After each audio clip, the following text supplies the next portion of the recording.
When I was 6 years old, I moved with my parents to Indonesia, the country of Indonesia in Southeast Asia. And it was probably when I was 6 or 7 that I had my first experience coming face to face with extreme poverty.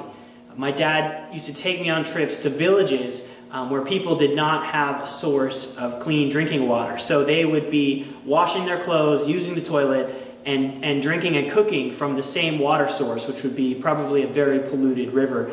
And I got to see the church in action on those visits, but I also got to see how much work was still to be done to bring clean drinking water, to bring the eradication of infectious diseases, to bring hope for people who are living in extreme poverty. And I think those experiences informed my advocacy to this day as a pastor, and trying to share with people the need for us to advocate on behalf, like it says in Proverbs, to be a voice for those who cannot speak up for themselves.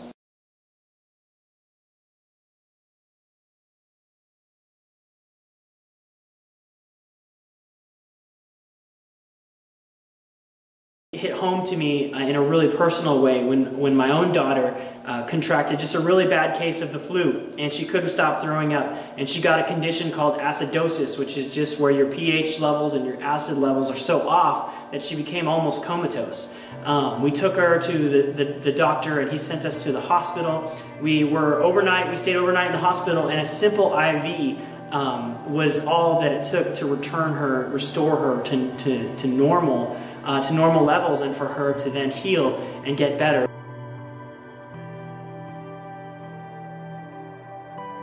So as a person of faith, as a pastor, I think that it's so important that we use our voice, that we use the power and the privilege that we have in this country to speak up for those who cannot speak up for themselves. Less than 1% of our federal budget goes to foreign assistance, and every dollar of that money can be used to save someone's life.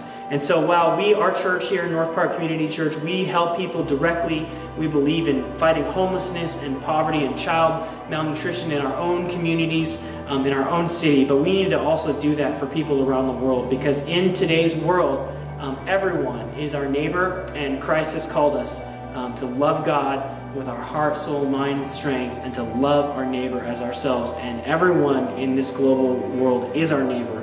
And so I am passionate about fighting extreme poverty around the world.